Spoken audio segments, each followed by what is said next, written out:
Good day.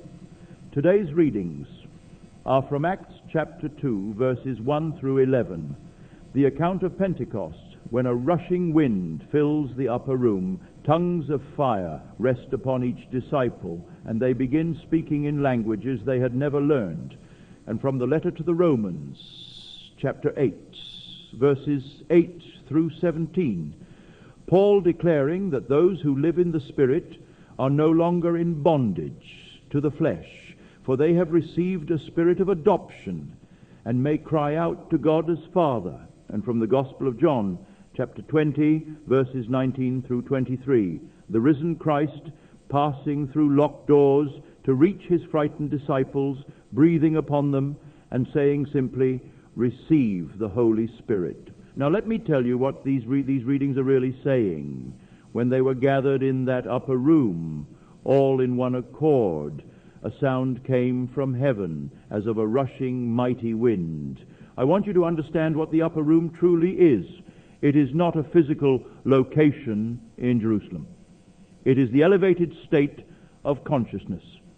The upper room is that interior place you enter when you have lifted your awareness above the evidence of the senses, above the noise of circumstances, above the testimony of the outer world.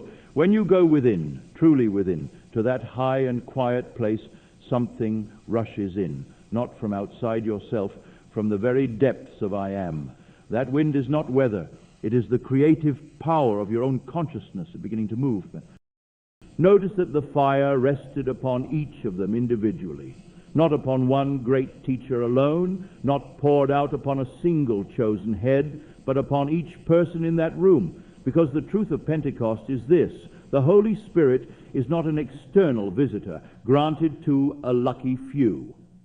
It is the living I am within every man and every woman, waiting to be recognized. The flame is your awareness. The fire is your imagination.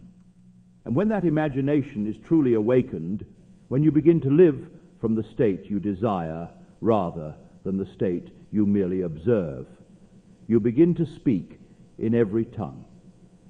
Your assumption begins to express itself in every area of life, in every encounter, in every circumstance that forms around the word you have spoken within. Paul, when he contrasts spirit and flesh in that passage from Romans, is not speaking of physical body.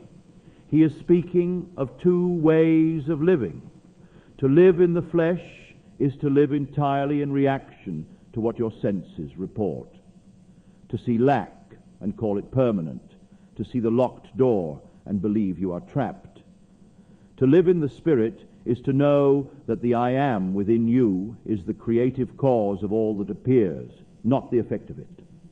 You received, Paul says, a spirit of adoption, not servitude, not bondage to fear, but the right to call the infinite your Father.